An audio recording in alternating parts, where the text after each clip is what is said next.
buscaré. ¿Listos?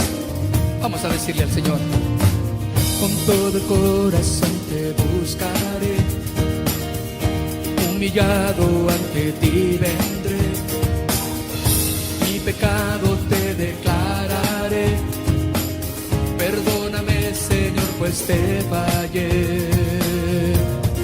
Dile una vez más: con todo el corazón te buscaré, humillado ante ti vendré, mi pecado te declararé.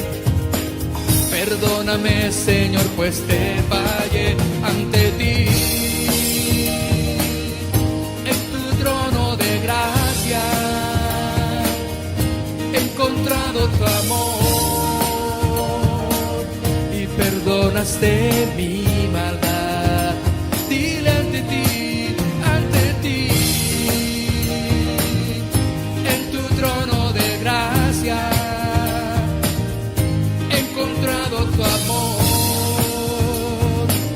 y perdonaste mi maldad y todo lo que soy. Perdonaste todo lo que era yo.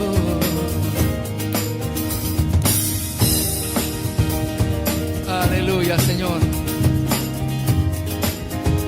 Entonces dile: tú eres mi refugio fiel. Tú eres mi refugio fiel, Señor.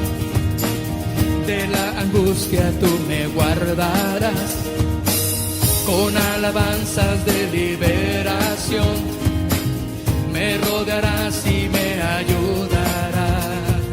Dile: tú eres mi refugio, tú eres mi refugio fiel, Señor. De la angustia tú me guardarás, con alabanzas de liberación me rodearás y me ayudarás. Ante ti, en tu trono de gracia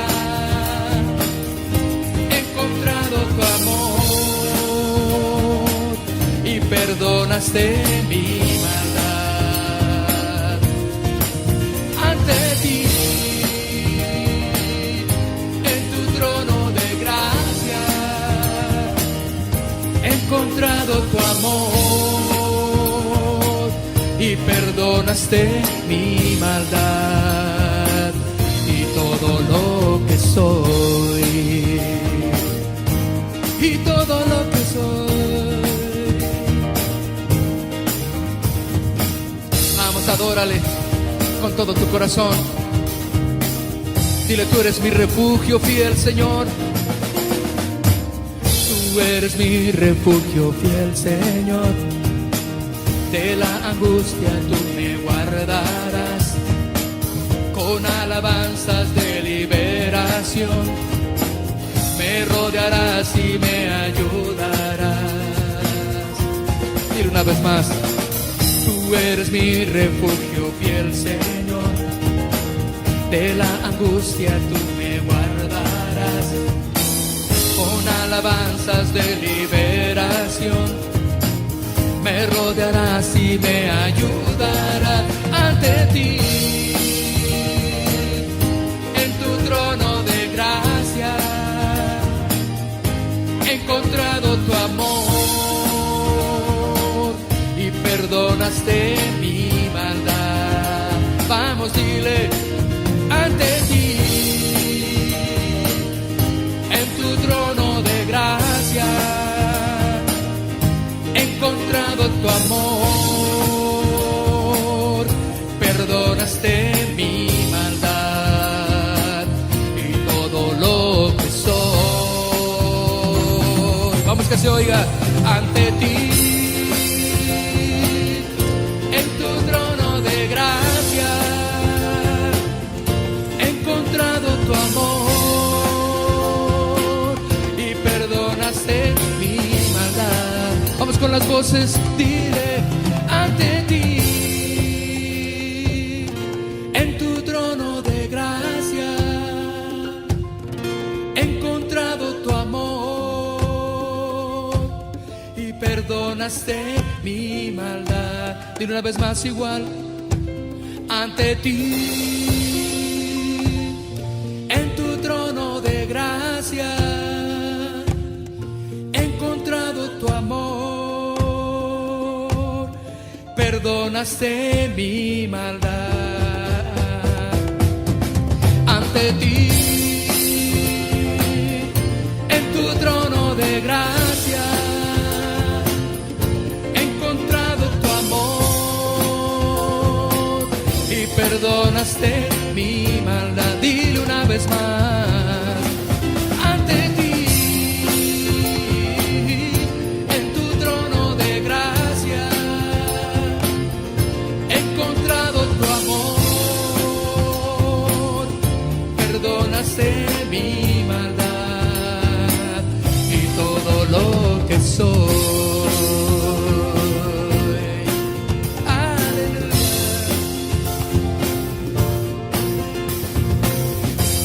Perdonaste todo lo que yo era, oh Rey.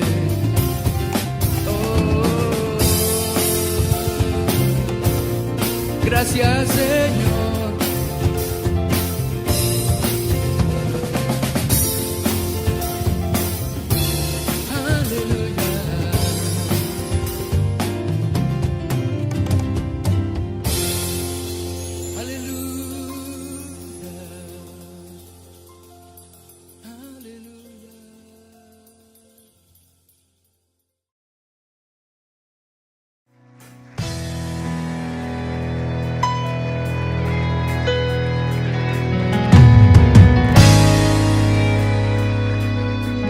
¿Cuántos pueden dar un grito de alegría? A ver.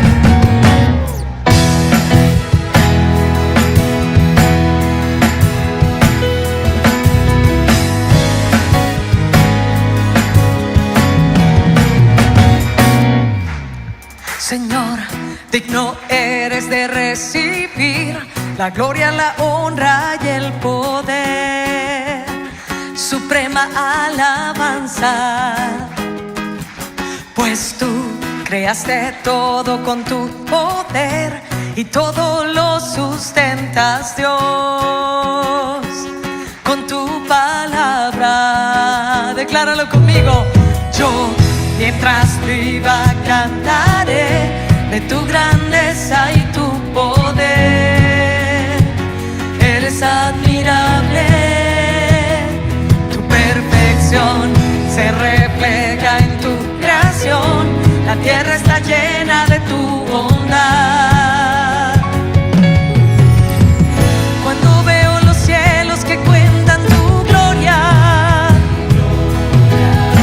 estoy maravillado y me regocijo en ti.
santo, santo eres Señor, Dios todopoderoso.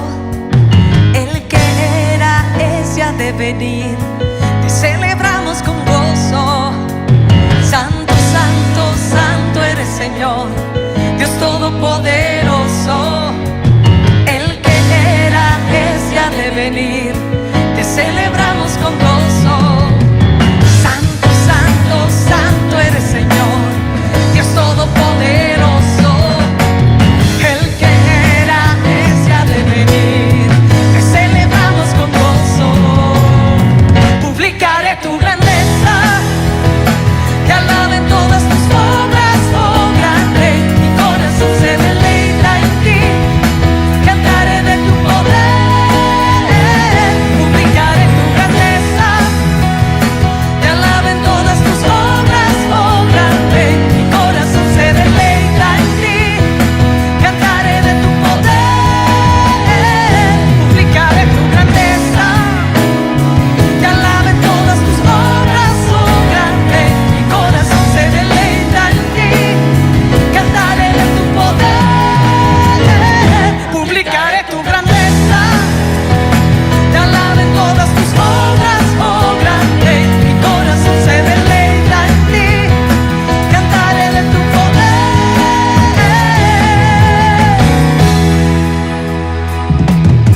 Tú eres digno, Señor. Te honramos con alegría en esta noche. Dale un fuerte aplauso al Señor. Aleluya.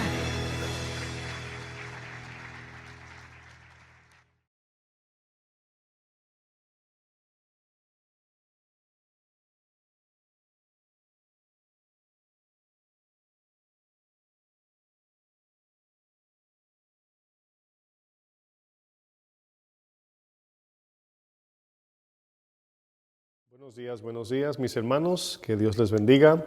Gracias una vez más por estar aquí con nosotros, con Casa de Oración Nueva York. Le damos la bienvenida si alguno nos visita por primera vez. Y gracias a aquellos que se conectan a través de nuestras plataformas de YouTube y del Facebook.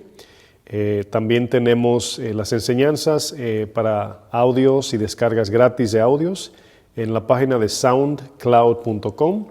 Así que le intimamos que nos visite, ¿verdad?, a través de nuestros canales y que comparta, le dé like y se suscriba a nuestros canales de YouTube también para que la palabra de Dios pueda llegar a todo el mundo. Así que qué bueno que estamos aquí. Queremos también pedir disculpas. El viernes pasado tuvimos que interrumpir la serie de Madurando en el Señor. Por causa de que movimos los equipos para instalarnos acá en nuestra iglesia local. Para aquellos que me han hecho la pregunta cuándo vamos a abrir las puertas, todavía no estamos abiertos al público y le pedimos sus oraciones. Estamos esperando por algunos permisos de la ciudad y queremos hacer las cosas bien y en el tiempo del Señor. Así que oramos que el Señor nos ayude a abrir nuestras puertas y tener nuestro servicio local. Así que qué bueno, mis hermanos, que estamos una vez más aquí, un domingo más, dándole las gracias al Señor por esta hermosa mañana. Y quiero, sin más preámbulos, quiero entrar a la serie que hemos estado compartiendo.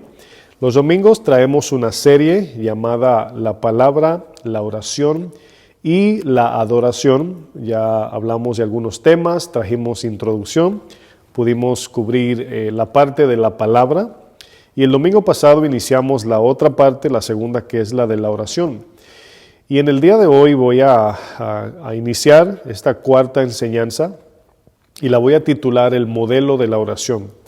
El domingo pasado hablamos de algunos aspectos de la oración, hablamos de que vamos a hablar en este domingo, claro, hoy, de lo que es el modelo de la oración. Y Jesús nos da en la palabra de Dios, nos dejó instrucciones de cómo debemos orar. Y quiero que vayamos a Lucas capítulo 11, versículo 1. Lucas capítulo 11, verso 1. Vamos a leer aquí y ver cómo los mismos discípulos le pidieron al Señor que los instruyera o que los enseñara a orar. Y en Lucas 11, verso 1 dice: aconteció que estaba Jesús orando en un lugar, Y cuando terminó, uno de sus discípulos le dijo, Señor, enséñanos a orar, como también Juan, aquí Juan el Bautista, enseñó a sus discípulos. Y les dijo aquí Jesús, cuando oréis, esa palabra cuando es importante. Aquí vemos que el Señor no les dice si oran, ¿verdad? No es una sugerencia, si ustedes quieren, no. Es un mandamiento, es una disciplina cristiana. Es como nos comunicamos, nos acercamos a Dios. Y por eso aquí Jesús asume que todo cristiano ora. Por eso dice, cuando oréis, dice, decid, Padre nuestro que estás en los cielos, santificado sea tu nombre, venga tu reino. Hágase tu voluntad como en el cielo, así también en la tierra. El pan nuestro de cada día, dánoslo hoy. Dice el verso 4, y perdónanos nuestros pecados porque también nosotros perdonamos a todos los que nos deben. Y no nos metas en tentación, mas líbranos del mal. Cuando miramos la forma tradicional de orar o rezar, como algunos lo pueden entender, irónicamente las mismas Sagradas Escrituras nos enseñan que no debemos hacer algunas de estas prácticas que muchas veces vemos en algunos llamados cristianos o llamados seguidores de Cristo, adoptan una forma de oración o unas prácticas dentro de la oración que las mismas Escrituras nos enseñan que no debemos de imitar este tipo de prácticas. Por ejemplo, la oración repetitiva, tomar una porción, ¿verdad?, en una oración y repetirla 10, 15, 20, 30 veces. La palabra nos enseña que no es bíblico, no es aprobado por Dios. Otra de las cosas que hacen algunos al orar es orar para que los demás los observen, para atraer la atención de las personas al orar. Es decir, orar de una manera tal que la gente nos vea, ¿verdad? O sentirnos más espirituales por la retórica en cómo oramos, es decir, nuestra forma de hablar en la oración. Y una de las cosas que he visto en muchos creyentes es muchas veces no oramos como cuando estamos solos ante Dios y estamos en público. Y muchas veces me ha tocado, a veces hasta corregir a algunos hermanos y le pregunto, ¿estás predicando o estás orando a Dios? Y muchas veces eso sucede porque el que está orando está más enfocado en la gente que en el mismo Dios a quien oramos, ¿verdad? Entonces, muchas veces podemos caer en esa retórica y buscando palabras bonitas, ¿verdad? Bueno, otra razón o otra forma de que muchos erróneamente oran es basar la oración en antojos personales. Es decir, el motivo de mi oración es decirle a Dios todo lo que yo quiero, ¿verdad? Y vamos a ver a través de la palabra que no es bíblico. Otra también es enfocar la oración en nosotros, es decir, todo es acerca de nosotros, ¿verdad? No oramos por los demás, no nos enfocamos en la adoración a Dios y todo lo que hacemos en la oración tiene todo la atención hacia nosotros. Y por último, muchas veces queremos manipular a Dios en la oración. Bueno, Mateo 6, a diferencia de Lucas 11, el cual en Lucas 11 fue el texto que leímos al inicio, Mateo 6 nos da un contexto acerca de algunas disciplinas de la vida cristiana. En la instrucción de cómo debemos orar, Jesús inicia un contexto importante acerca de la actitud del corazón cuando venimos ante Dios. Ahora, si se dan cuenta, la palabra de Dios, la Biblia, es muy enfática, hace mucho hincapié en el corazón del creyente. Cuando el profeta fue a buscar a David, nos damos cuenta que el Señor le dice al profeta, tú miras lo que tienes enfrente, pero yo miro el corazón. Y tenemos ejemplos como por ejemplo Lucas 18, ¿verdad? El publicano y el fariseo.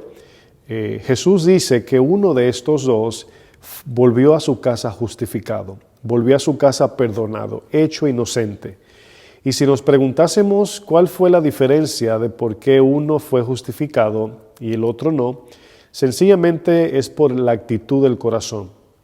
Dice que el fariseo puesto en pie, me imagino con el pecho parado, oró de una manera tal, y dice el texto, orando consigo mismo, hablando consigo, es decir, no estaba hablando con Dios, estaba nada más diciendo lo bueno que él era, mientras que el publicano dice que ni aún quería levantar la cabeza.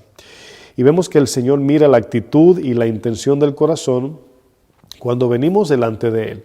El Señor sabe cuando venimos a pedir, a traer nuestra lista de peticiones personales, y el Señor mira el corazón allí. Ahora aquí Jesús, en Mateo 6, si me acompañan a Mateo 6, verso 1, vamos al libro de Mateo 6. Al inicio de Mateo 6 podemos ver el ayuno, la oración y, el dar limosnas, la oración y el ayuno.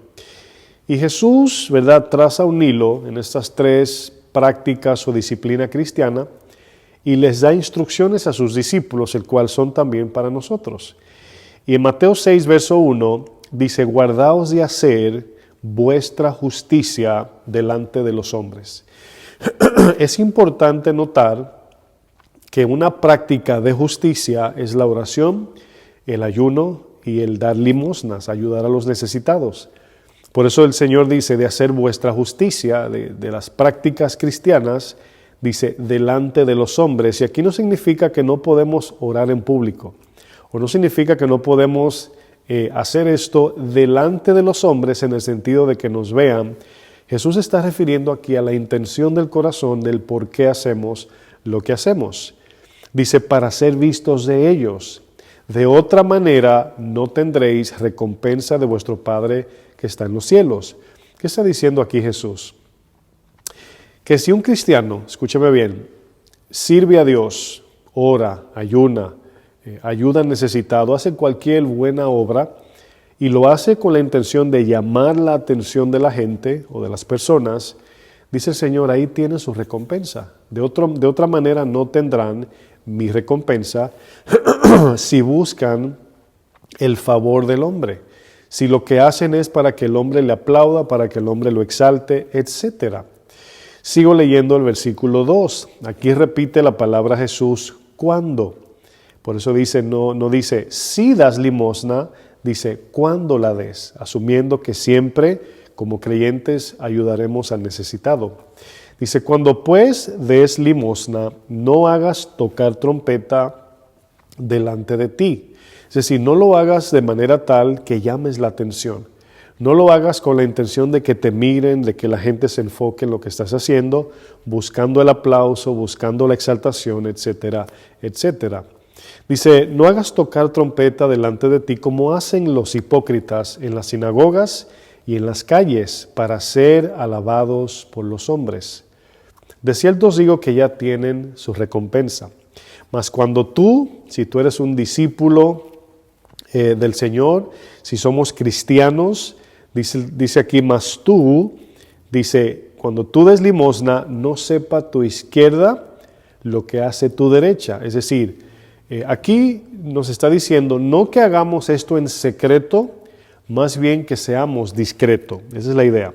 Que no lo hagamos de manera tal que el hombre vea lo que estamos haciendo. No es malo si lo hacemos delante de alguien, pero siempre buscamos la discreción, guardando la dignidad a quien ayudamos, pero también la gloria de Dios. Y así guardamos nuestro corazón de no hacerlo para ser vistos. Dice el verso 4, para que sea tu limosna en secreto. Y tu Padre que ve en lo secreto, aquí secreto es el corazón, en tu intimidad con Dios, lo haces para Él, dice, te recompensará en público. Ahora, ¿qué pudimos ver aquí? Bueno, Jesús asume que como creyente damos limosna, es decir, ayudamos al necesitado. Jesús aquí está asumiendo cuando lo hagan, deben de hacerlo de esta manera. No lo hagan buscando la aprobación de los hombres o la recompensa en los hombres, sino esperen su recompensa de Dios. Pero vemos el contexto posterior de la oración. En Mateo 6 tenemos la limosna, en el medio tenemos la oración y luego contexto posterior es el ayuno. Mateo 6, 16 dice, cuando, otra vez repite, ayunéis, y aquí cuando, repito, habla de que es algo normal de que el cristiano ayune. Dice, no seáis austeros. ¿Qué significa ser austeros? La palabra austeros significa poner carita de pena, poner la cara de manera tal que la gente se dé cuenta que estamos ayunando. ¿Verdad? Esa carita de Hermano, ¿todo bien? No, sí, hermano, todo bien. Estoy apartado para el Señor, ¿verdad? Bueno, dice, como los hipócritas, porque ellos demudan sus rostros. Dice, para mostrar a los hombres que ayunan. De cierto os digo que ya tienen su recompensa. Pero tú, cristiano, cuando ayunes, unge tu cabeza y lava tu rostro para no mostrar a los hombres que ayunas, sino tu Padre que está en secreto, y tu Padre que ve en lo secreto te recompensará en público. Jesús les da aquí a sus discípulos instrucciones específicas para que ellos no imitasen la conducta hipócrita de los fariseos, saduceos o de los líderes religiosos de Israel. Y nos damos cuenta que enfatiza el Señor, no hagan las cosas para recibir gloria de hombre. Y aquí estamos viendo dos partes. Es importante distinguir que existen dos tipos de recompensa. Ahora vamos a pensar en esta palabra. ¿Qué significa recompensa? Recompensa significa pago, recompensa significa premio, ¿verdad? Pero cuando vemos la palabra recompensa, la Biblia no le está utilizando en el sentido de que Dios te va a dar $1,000 cuando ayunes, o que si ofrendas o ayudas al necesitado, si das 100, Dios te va a devolver 10,000. No en ese sentido. Y siempre he explicado el principio.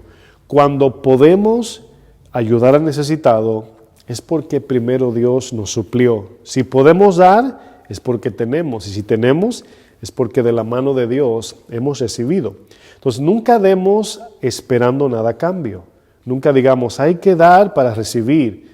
Y sí, es un principio, pero la actitud no es dar porque Dios nos va a dar al doble. Eso ya sería un negocio. Pero siempre que damos es pensando en lo que primero Dios hizo. Yo perdono porque fui perdonado. Yo ofrendo porque Dios me suplió. Yo ayudo al necesitado porque Dios me suplió y tengo para dar. Y aquí vemos que es más importante, más bendecido el que da que el que recibe. Pero aquí analizamos estas dos recompensas. Vamos a pensar, si recibimos recompensa de hombre, ¿cuál es esa recompensa? Bueno, recompensa de hombres es sencillamente una aprobación, un aplauso. El hombre te exalta, te alaba, pero hay algo que se queda vacío. Y es que la recompensa del hombre no satisface el alma. La recompensa de los hombres, buscar recompensa en los hombres no llena o no cumple el propósito por el cual oramos, ayunamos o damos limosna. Pero cuando recibimos la recompensa que proviene de Dios, entonces esta sí suple la necesidad del alma. Esta sí el alma recibe la recompensa de Dios y allí sí se llena, sí se completa. Y por eso nos preguntamos, ¿qué buscamos en la oración? Cuando vamos delante del Señor a orar, ¿qué estamos buscando? Porque es importante examinar nuestro corazón en la oración. ¿A qué me estoy refiriendo? El concepto de orar, al igual que los discípulos, obviamente era de pedir. Por eso venimos a orar, porque estamos pidiéndole a Dios. ¿Es malo pedirle a Dios? Claro que no, todo lo contrario. Debemos de depender del Señor y a quien debemos de pedirle es a nuestro Dios, porque Él es nuestro Padre Celestial. Entonces aquí la parte no es tanto pedir, sino cómo pedir y qué pedir. Por ejemplo, Santiago 4 nos enseña de que, Santiago 4 dice, ustedes piden y no reciben, ¿verdad? Porque piden mal. Y utiliza ese ejemplo de pedir mal, y obviamente pedimos en oración.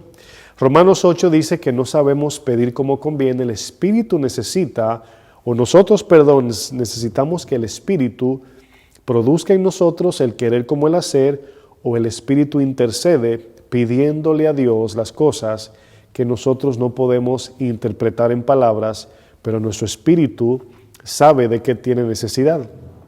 Y por eso vemos que al venir en oración, muchas veces no sabemos pedir. Por esa razón, los discípulos le preguntan a Jesús, Señor, enséñanos a orar. Es por esto que Jesús le da instrucciones específicas a sus discípulos del orden de la oración para obtener los resultados convenientes de la vida cristiana. No queremos estar orando y nunca ver frutos, respuestas de Dios, no queremos orar por orar, queremos ver resultados. Ahora, un ejemplo que utilizo, es muy importante, es que la Biblia tiene palabras o usa palabras como por ejemplo la palabra convenir, la palabra provecho, la palabra beneficio, son palabras que usamos en nuestro diario o vida cotidiana, aprovechamiento, prosperidad, éxito.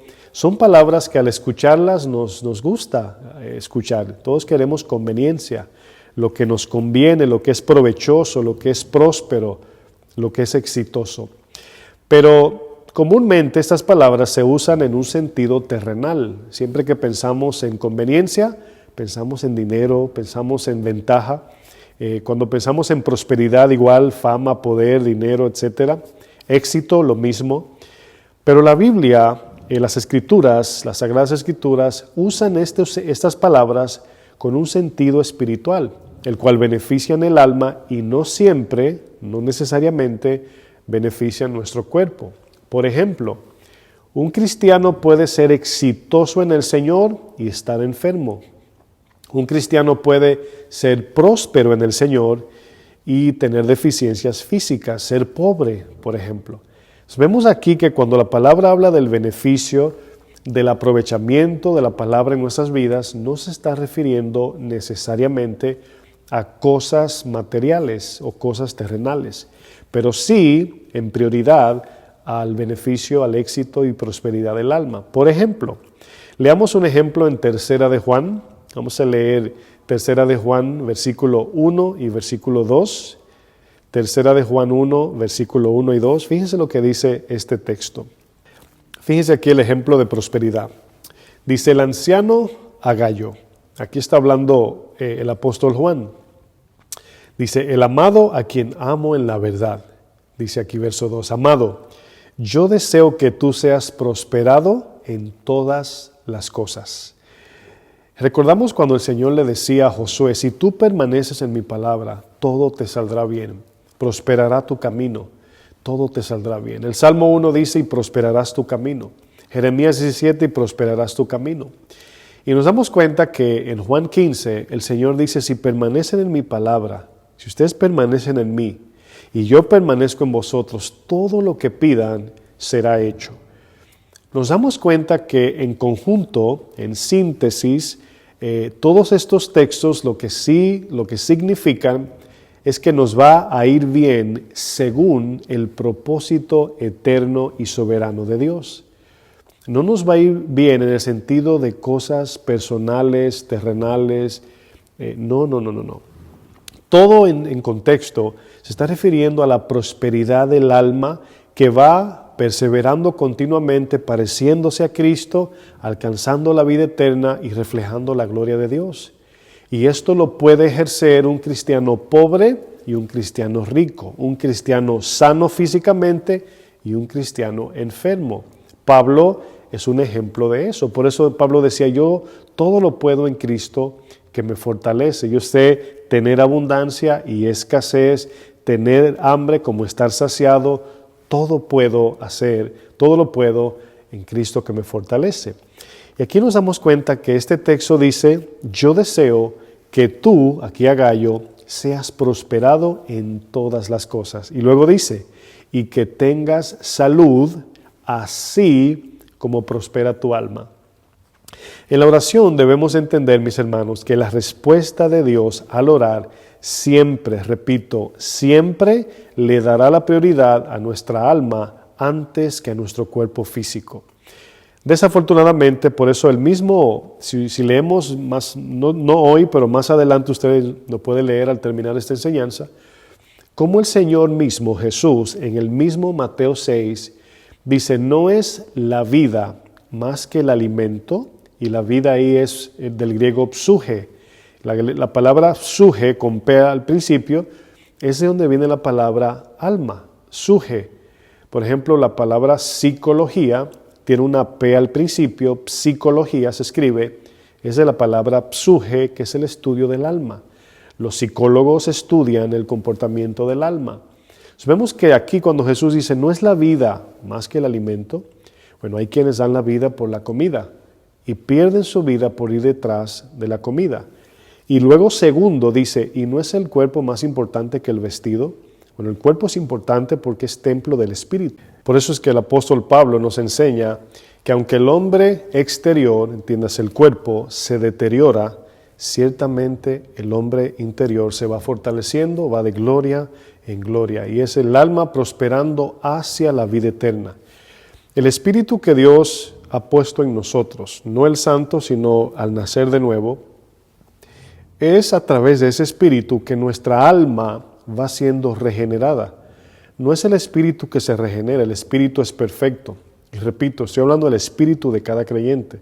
El Santo sencillamente mora en nosotros y nos capacita, nos transmite los frutos del Señor, nos germina el fruto, nos conecta con Dios, adoramos a Dios a través del Espíritu, pero ese Espíritu está infundiendo en nuestra alma la vida de Dios de manera progresiva. Y nuestra alma va de gloria en gloria, es decir, va glorificándose cada vez más, santificándose. Y todo esto lo entendemos porque la palabra en su contexto general nos enseña que es el alma que va recibiendo la regeneración. El mismo Pablo en Romanos 7 habla de su cuerpo de muerte. ¿Quién me puede librar de este cuerpo de muerte? Por eso vamos a recibir cuerpos glorificados. Si entendemos esto, entenderemos claramente, mis hermanos, el por qué Dios no siempre contesta nuestras oraciones como esperamos. Pedir como conviene no es algo que nuestro corazón caído entiende o muchas veces puede aceptar o querer hacerlo. Es decir, el corazón caído no pide las cosas que le convienen al alma. Siempre es cosas que convienen a la carne. Y Santiago dice, ustedes piden y piden mal para gastar en vuestros deleites. Bueno, ¿cuál es el modelo de la oración que Jesús nos dejó como instrucción? Vamos a Mateo 6, versículo 5, y vamos a ver el orden que Jesús nos ha dejado a través de su palabra, de cómo debemos orar. Ahora, usted se va a encontrar este modelo, vamos a decir, este patrón, no, antes de explicarlo, no es algo que debemos de repetir idénticamente como lo leemos. Sencillamente el Señor nos ha dejado un orden para tener un enfoque de cómo orar. Y por eso el Señor dice, cuando oren, oren así, de esta manera, ¿verdad? No repitan esto, ¿verdad? No repitan conmigo, Padre nuestro que estás en el cielo, santificado. No. Aquí vamos a ver que es un modelo que estructura y pone primero, segundo y tercero las cosas según su orden de prioridad y de valor. Bueno, leemos Mateo 6, verso 5, dice, y cuando ores, fíjense, cuando ores. Y aquí la palabra cuando otra vez se repite, dando a entender que no es si oras, es cuando ores. Y es importante aquí notar que Jesús no dice si oras, más bien les dice cuando oren. Bueno, no seas como los hipócritas, otra vez la misma instrucción de que podemos ayunar, dar limosna, incluso orar, que son prácticas religiosas, por así decirlo, que pueden ser con mala intención. Dice, no seas como los hipócritas porque ellos aman el orar en pie. Fíjense, los hipócritas aman dar limosna para que el hombre lo vea.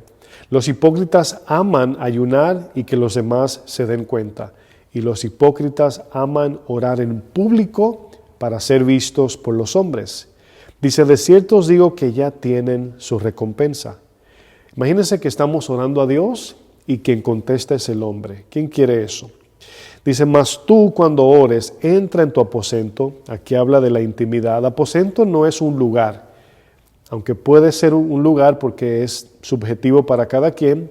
Aposento es la intimidad tú y Dios a solas. El mismo Jesús, cuando estaba con los discípulos, dice que se iba a un tiro de piedra, es decir, a una distancia, alejado, para estar él solo con el Señor, sin que nadie le hable, lo distraiga. Y el aposento ahí es subjetivo, pero significa intimidad. El aposento es donde nada más con tu esposa, si eres casado o casada, o tu esposo, entras allí. Y dice, y cerrada la puerta, ora a tu Padre que está en secreto. Pregunta, ¿significa esto que no podemos orar en público? Bueno, se van a dar cuenta que el énfasis aquí es de no hacer las cosas para recibir recompensa o gloria de hombres. Dice, y tu Padre que ve en lo secreto te recompensará en público. Y orando, aquí vienen las instrucciones, no uséis vanas repeticiones como los gentiles. Y aquí la referencia es la idea de que las religiones del mundo entienden que mientras más repiten palabras al rezar u orar a sus dioses, serán movidos a contestar sus oraciones. Dice que piensan que por su palabrería serán oídos. Entonces aquí vemos que usted puede pensar en budismo, la Iglesia Católica, hay muchas religiones que tienen esta repetición en sus oraciones.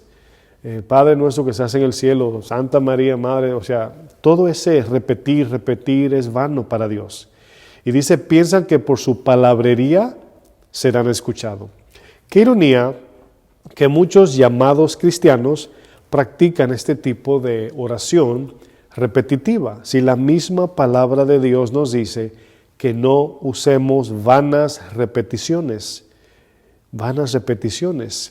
Recuerdo cuando el profeta Elías, frente a los profetas de Baal en tiempos de Jezabel y el rey Acab, hicieron una ceremonia porque Elías le dijo, si ustedes son los profetas verdaderos, bueno, vamos a decir, clamen a sus dioses y pongan el becerro y que descienda fuego del cielo. Y yo voy a hacer lo mismo a ver a quién de nosotros, ustedes o de mí, cuál Dios nos va a contestar.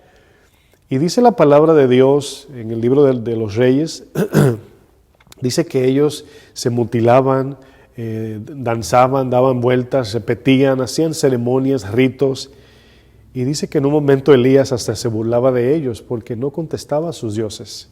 Entonces no le estamos orando a un Dios pagano, no le estamos orando al Dios de los gentiles, estamos orándole al Dios de toda creación, al Dios de Israel, al Dios que entregó su Hijo en la cruz, y ese es el que nos da las instrucciones de cómo debemos orar.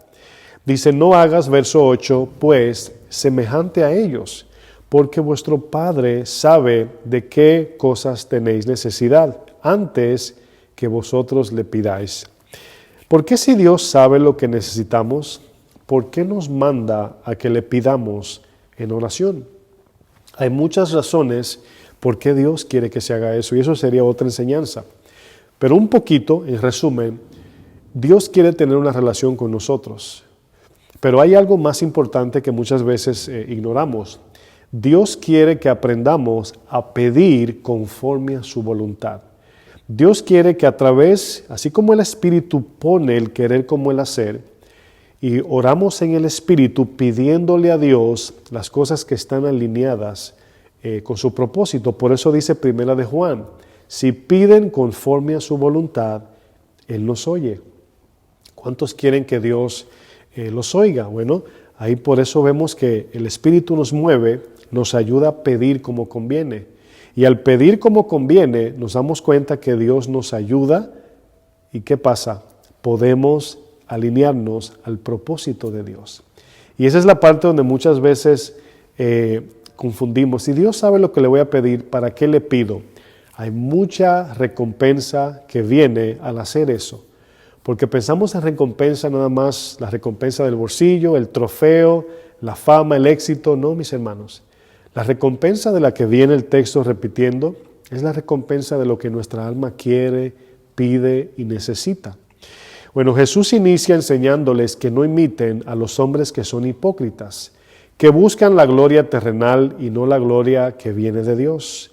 La recompensa del orar para ser visto no cumplía el propósito de la oración. ¿De qué me sirve cuando oro para ser visto por los hombres que me aplaudan? Bueno, algunos disfrutan esa recompensa que aunque momentáneamente produce sensualmente un deleite, no llena los requisitos. Aquí vemos que Jesús les enseña a cómo no orar. Buscar aprobación y exaltación de los hombres es lo primero que Jesús pone en las instrucciones de orar. Jesús no necesariamente está diciendo que orar en público sea malo. En particular, la idea aquí es orar con la intención de buscar alabanza de los hombres. Esa es la idea, que estos hipócritas estaban queriendo recibir la gloria y el aplauso de los hombres.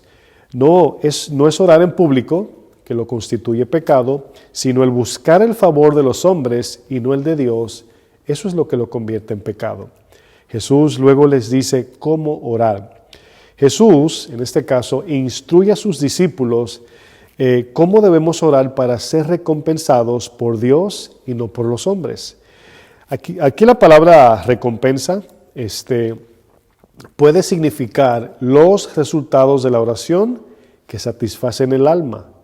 Esa es la recompensa que recibimos al orar: fortaleza, gracia, dirección, sabiduría, seguridad, paz, cercanía a Dios, saciedad de nuestra alma, etc.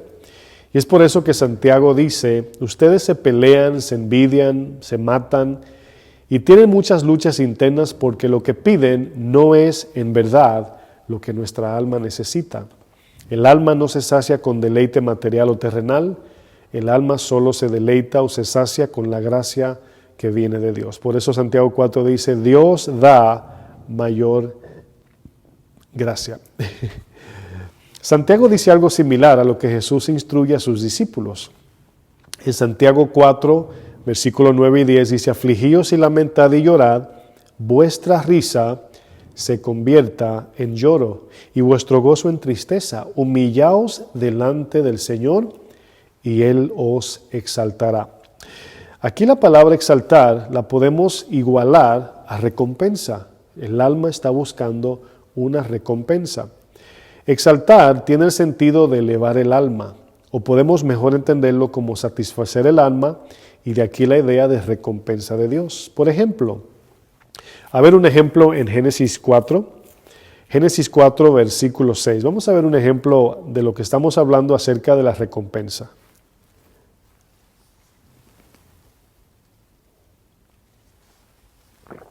Fíjense lo que dice aquí. Ahora, noten que todo lo que hacemos para Dios, al final tendrá una recompensa. La palabra dice que en aquel día habrá galardones para los fieles que sirven a Dios. Y todo lo que hacemos siempre es con el interés de recibir algo a cambio. Eso no es malo cuando lo hacemos buscándolo en el Señor, buscando el favor de Dios, buscando la recompensa de Dios, la paz en Dios, el gozo de Dios, el amor de Dios, etc.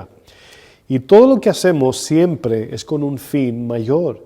Siempre hay una actitud de que sirvo a Dios porque Dios me bendice. Ahora, hemos estudiado, ¿verdad?, muchas veces que nuestro servicio debe nacer de lo que Dios hizo en la cruz. Pero también somos dependientes de ese Dios que cada día nos da lo que queremos, lo que nuestra alma pide y necesita. Somos dependientes de un Dios que suple. Suple no solamente lo material, pero sobre todo lo espiritual. Y Caín y Abel vinieron a traerle una ofrenda al Señor, su sacrificio de ofrenda. Uno buscaba glorificar a Dios, el otro sencillamente cumplir con una práctica religiosa. Pero ¿qué sucede? Que Abel da lo mejor y Abel sale aprobado. Ahora quiero que noten algo. Cuando Abel da su mejor ofrenda, ¿verdad?, dice que dio lo mejor de los corderos más gordos, el Señor enaltece a Abel. Entonces, Abel se despoja de su mejor oveja, ¿verdad?, se despoja de ella y recibe la exaltación de Dios al hacerlo bien. Y no nos damos cuenta en ese texto muchas veces que cuando Dios enaltece a Abel, el alma se llena en ese instante. Cuando somos enaltecidos por Dios, elevados por Dios, el alma se satisface con eso. ¿Qué sucede con Caín? Caín parece que le dio más valor a lo terrenal que a lo espiritual, y cuando Caín trae su ofrenda, no le da lo mejor a Dios. ¿Qué sucede? No es enaltecido, se enoja, se llena de envidia, lo que dice Santiago 4, y mata a su hermano. Pero aquí en el verso 6 de Génesis 4, fíjense la conversación del Señor con Caín. Entonces Jehová dijo a Caín: ¿por qué te has ensañado? ¿Se acuerdan de la pregunta del Señor al papá de Caín, Adán? ¿Verdad? ¿Quién te enseñó que estabas desnudo? Son preguntas que tienen un propósito de señalar el problema. ¿por qué estás enojado? Vamos a pensar, Caín, ¿por qué te enojas? ¿Hiciste algo malo y te enojas? Bueno, el que tiene que estar enojado soy yo, sería, ¿verdad?, la respuesta del Señor. ¿Por qué te has ensañado y por qué ha decaído tu semblante? ¿Saben por qué? Porque puso su confianza en la ofrenda y no en Dios. ¿Se acuerda lo que dice el texto? Que Dios miró el corazón y la ofrenda. Dios miró a Abel y su ofrenda. Dios miró a Caín y su ofrenda. ¿Quién le da la intención a la ofrenda? Nosotros. Lo que esa ofrenda vale para mí, o sea, el valor de la ofrenda, en el sentido de lo que para mí vale, al yo dársela a Dios, Dios dice, me está glorificando porque me está dando lo más valioso para Él. Para Dios, un cordero no es nada. Dios hizo los animales, pero Dios te desprende de lo que tú más amas terrenalmente y Dios ve en tu corazón que le amas porque le das lo mejor. Caín está enojado porque no fue enaltecido. Incluso lo dice el texto. Si bien hicieres, ¿no serás enaltecido, exaltado, recompensado?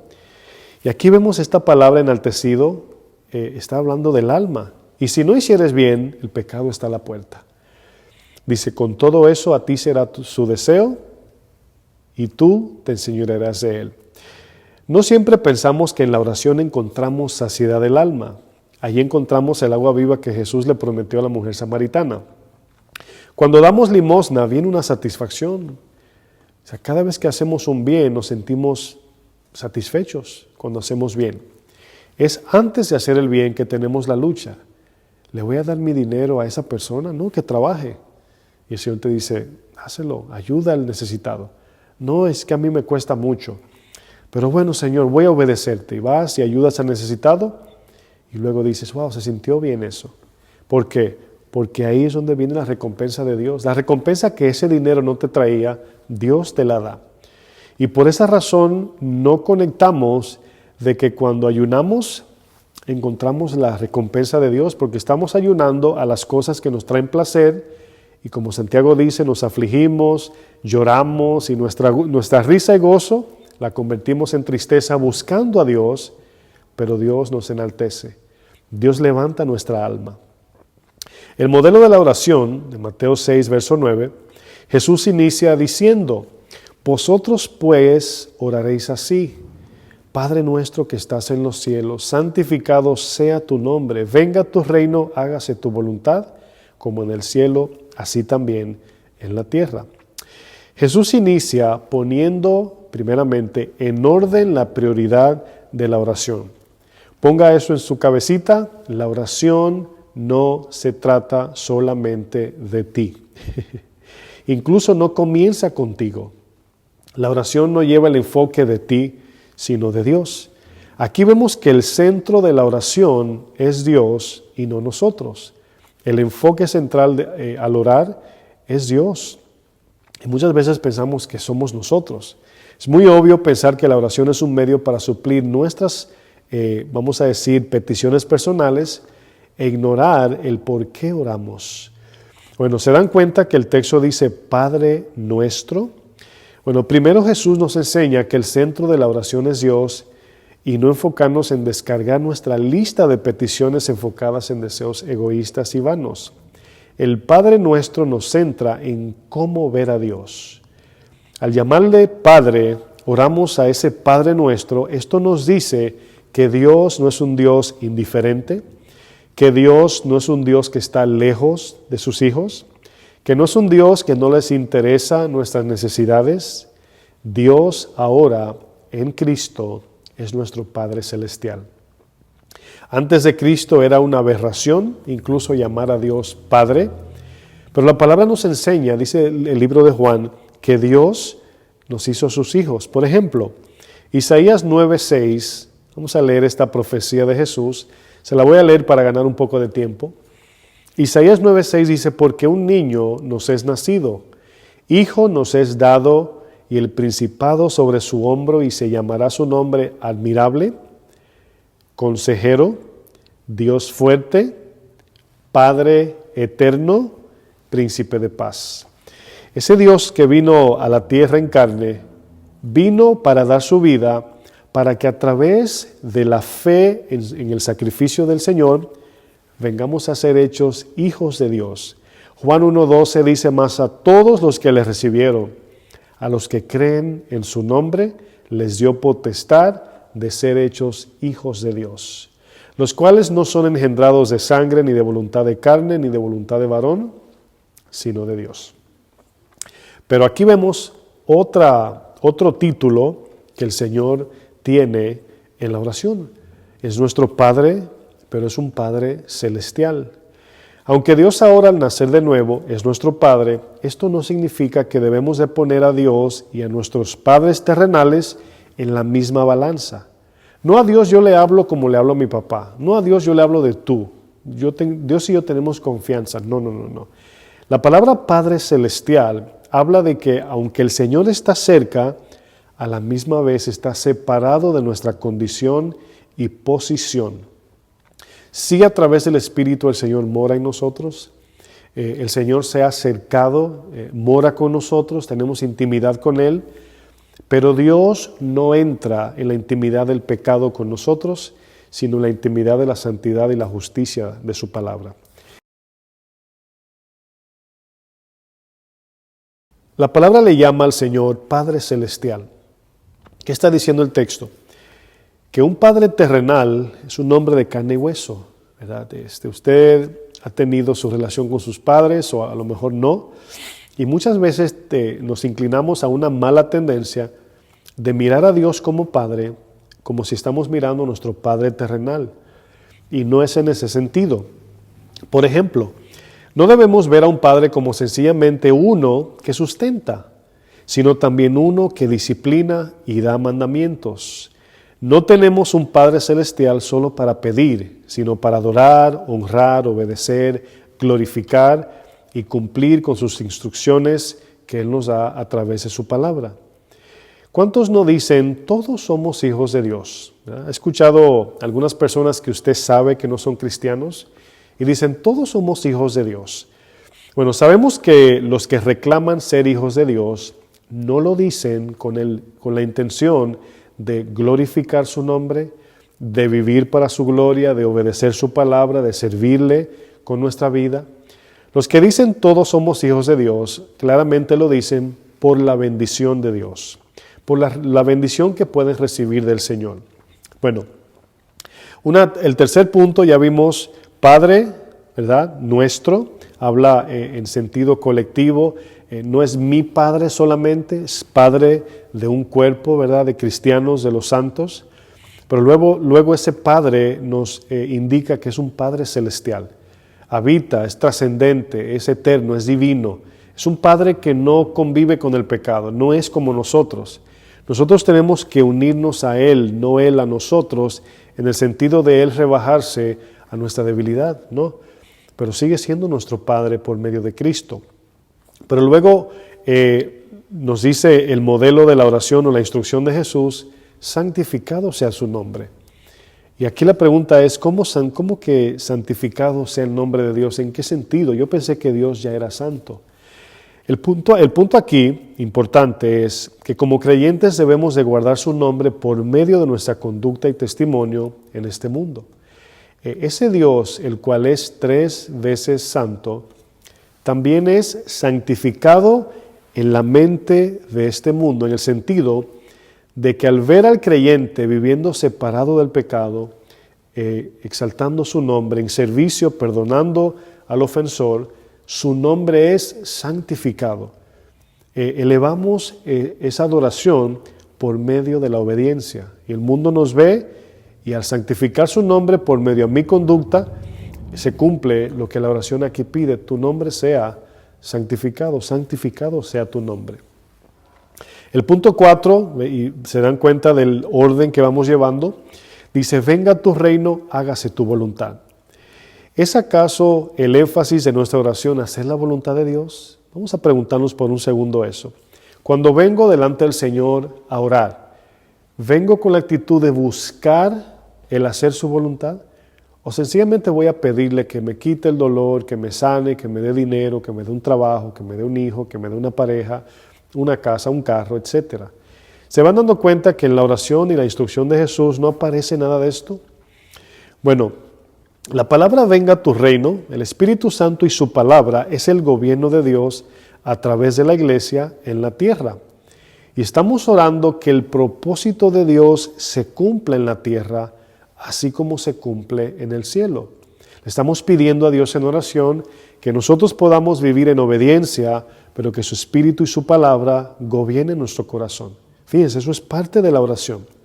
La primera parte de esta oración que estamos viendo, el modelo, se está enfocando primeramente en Dios. Y ahí podemos ver adoración, reconocimiento y humillación ante Dios. La oración del Padre Nuestro comienza adorando, exaltando a nuestro Dios. Comienza reconociendo quién Él es, su santidad, su poder, su eternidad, su divinidad. Y nos humillamos antes de comenzar a pedir lo que nosotros queremos. Como resultado de nuestra adoración y exaltación a Dios en oración, ya nuestro corazón está alineado con la voluntad de Dios. Ya el corazón está acomodado para luego entonces pasar a los puntos siguientes en la oración. Al estar alineado nuestro corazón, pone el enfoque en las grandezas de Dios, luego viene la dependencia de Dios. En Mateo 6, verso 11 dice, el pan nuestro de cada día, dánoslo hoy. Bueno, podemos ver el pan físico y el pan espiritual. Y podemos incluir los dos. Jesús dice, porque no solo de pan vive el hombre, y aquí pan físico, sino de toda palabra que sale de la boca de Dios. Y así como Dios manda alimento físico, también si le pedimos, Dios mandará el alimento espiritual. ¿Cuántos de nosotros venimos ante Dios buscando el pan de vida eterna? Recordamos cuando la multitud seguía a Jesús en Juan 6, Jesús le dice, ustedes no me buscan porque vieron las señales, no me buscan por el pan de vida, no me buscan para pedirme el pan que nos lleva a la vida eterna, el pan que da vida al mundo, sino porque les di el pan y los peces y se llenaron de comida y quieren que le dé más. Luego vemos en la petición de oración, vemos el orden, el enfoque primero es el Padre Celestial. Hágase tu voluntad, venga tu reino, santificado sea tu nombre. Luego le pedimos, Señor, súplenos, danos el pan de cada día, tanto el físico y sobre todo el espiritual. Pero luego viene una parte que es de suma importancia y en la oración es condicional. Y es el punto 6, perdónanos así como perdonamos. ¿De qué depende el perdón de Dios? Bueno, depende de la misericordia de Dios primero, pero es condicional porque si no perdonamos a nuestros ofensores, tampoco Dios nos va a perdonar. Recibimos el perdón de Dios en la medida que perdonamos a los demás. El perdón, mis amados, es un acto de gracia hacia los demás, sabiendo que fuimos perdonados por gracia de igual modo perdonamos. Y el punto 7 y final es en la oración, guárdanos de tentación. Miren, si nos damos cuenta, todo este modelo e instrucción en la oración, sencillamente lo vamos desglosando en un tiempo. Vimos que la primera parte es la adoración. El enfoque total es hacia Dios al iniciar la oración. Y vemos que nos enfocamos en Él, le adoramos, ¿verdad? Antes de entrar en otras peticiones. Y no tiene que ir de manera robótica, Padre nuestro que estás en el cielo. No. Cuando nos acercamos a Él, el Padre nuestro es, me acerco a Dios como mi Padre celestial, nuestro Padre celestial. ¿Cómo veo a ese Dios a quien le pido? Es un Dios celestial, es divino, es trascendente, es poderoso, es omnisciente, es omnipotente. Y en esa actitud me acerco a Él y eso hace que mi corazón se llene de reverencia, de humildad, de respeto, de honra, etc. Pero luego me muevo de esa adoración a la dependencia. Señor, dame el pan diario. Cada día te pido el pan de hoy. No me des el de hoy para mañana, sino que cada día Dios quiere que vengamos en dependencia de Él. Luego vemos acerca del perdón. El perdón es crucial en la oración.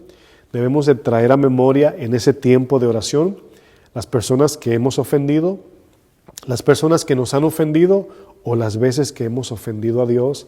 Y ahí viene la confesión que ya estudiamos en enseñanzas pasadas. Confesamos ante Dios y Dios te va a perdonar en la medida que tú perdonas a los demás. Y por último, le pedimos a Dios fortaleza en el camino. Guárdanos de tentación, líbranos del mal. Aquí nos damos cuenta en Mateo 6:13, dice, y no nos metas en tentación, es decir, no nos permitas caer en tentación, mas líbranos del mal, porque tuyo es el reino y el poder y la gloria por todos los siglos. Amén. ¿Qué estamos pidiendo en esta última parte? Que Dios nos dé la fortaleza, nos dé la guía, nos dé su palabra, la sabiduría, las instrucciones, etcétera, etcétera, para nosotros no caer en tentación. En un momento Jesús dijo a sus discípulos, orad y velad para que no cedan a la tentación. El espíritu está dispuesto a hacer la voluntad de Dios, pero la carne es débil. El espíritu siempre hará la voluntad de Dios, pero como el espíritu y el alma están en un cuerpo físico, la carne es débil. Y debemos de ahí pedir fuerzas para seguir. El cuerpo se cansa, el espíritu no. El alma se cansa, pero no como el cuerpo. El cuerpo pierde fuerzas, el alma desfallece. Y aquí nos damos cuenta, mis hermanos, que al terminar en la oración, en este modelo, todo esto es un modelo que la ponemos cada uno diferente en la manera de cómo adoramos a Dios, un tiempo de adoración, exaltación, enfocar toda nuestra atención a ese Padre Celestial. Luego viene santificar su nombre con mi vida en su palabra, reflejando el testimonio del Evangelio. Luego vamos al punto de hacer su voluntad. Señor, envía tu Espíritu. Y a través de la oración estamos también sometiéndonos a hacer su voluntad, presentándonos en sacrificio vivo. Y van viendo esos pasos de la oración. Y luego de hacer su voluntad, habla de perdonar pecados, confesión de pecados, el tiempo del perdón. Señor, ayúdame también a perdonar, así como tú me has perdonado. Y le pedimos, y finalmente guárdanos de la tentación que en el mundo hay, de la carne, de Satanás y del mundo. Mateo 6, 14 y 15 dice, porque si perdonáis a los hombres sus ofensas, os perdonará también a vosotros vuestro Padre Celestial. Mas si no perdonáis a los hombres sus ofensas, tampoco vuestro Padre os perdonará vuestras ofensas. Así termina el texto de Mateo 6 de la oración. Y pudimos ver aquí una parte de cómo no orar en las instrucciones del Señor, pero también vimos en otra parte el orden e instrucciones que el Señor nos da. Pudimos ver cómo al venir al Señor, el enfoque central es Dios y no nosotros. Al nosotros iniciar con una adoración, en la oración, ya la oración va tomando un orden y luego nos vamos alineando al Espíritu Santo que nos mueve a pedir como conviene, pero también al propósito y plan de Dios. Cada día le pedimos, hágase tu voluntad. Dentro de esa petición, Señor, dame un corazón que ame tu voluntad. Dame un corazón sensible a la guía de tu Espíritu, que yo ame tu voluntad por encima de la mía, que yo pueda negarme, tomar mi cruz, y allí te pido que me des fuerzas para vencer el pecado. Y por eso es tan importante, porque ahí la recompensa que recibiremos es que Dios te dará fuerzas en momentos de tentación. Es que la voluntad de Dios se va a cumplir en tu vida. Es que su nombre será exaltado y santificado a través del testimonio de tu vida. Y los que te ven, verán a ese Dios Santo a través de tu vida. Y vemos cómo el Evangelio se va promulgando a través de todo esto. Sí pueden ver lo importante del orden de la oración, lo importante de seguir las instrucciones del Señor. Y cada una de estas, vamos a decir, esos puntos, lo vamos adoptando a través del tiempo. Al principio se van a sentir mecánicos, pero luego va a ser tan fácil. En mi caso, cuando yo oro, a veces quisiera entrar pidiendo perdón. A veces quiero entrar en una urgencia, pero he aprendido que la oración primero inicia con una exaltación y adoración al Señor. Padre nuestro que estás en los cielos, santificado sea tu nombre. Así comienza, con esa actitud de exaltación a nuestro Dios. Bueno, mis hermanos, hasta aquí esta cuarta enseñanza de la serie La Palabra, la Oración y la Adoración. Le damos gracias al Señor por traer esta palabra, ¿verdad? Esta enseñanza. Espero que sea de mucha edificación y que podamos poner en orden lo que la palabra nos enseña, ¿verdad? Que podamos Sé que al inicio será un poco mecánico, pero ya luego lo van a tomar como una manera y un orden de acercarse en oración al Señor. Oramos. Padre, en el nombre de Jesús, gracias por tu instrucción, por tu palabra, por ayudarnos en esta hora, Señor, a poner en orden en la manera que oramos, corregir enseñanzas pasadas y enseñanzas erróneas que han distorsionado en la forma que debemos orar. Qué bueno que tus discípulos hicieron esta pregunta porque ahora nosotros nos beneficiamos de estas instrucciones. Yo te pido que podamos desde hoy, si no es que lo estamos haciendo ya, ordenar en la forma que oramos, ponerte sobre todo a ti en primer lugar y el enfoque hacia ti, Señor. Y al enfocarme en ti, Señor, sabemos que recibiremos lo que te pedimos según tu propósito, Padre. Yo te pido que cada uno de mis hermanos que me ven, que nos sintonizan a través de los diferentes medios sociales, que puedan tomar esto en serio para que puedan ver resultados en su oración. Te pido que tu Espíritu siga en nosotros produciendo el querer como el hacer. En el nombre maravilloso de Jesús. Que Dios les bendiga, mis hermanos. Sigan adelante, que tengan bonito resto del domingo.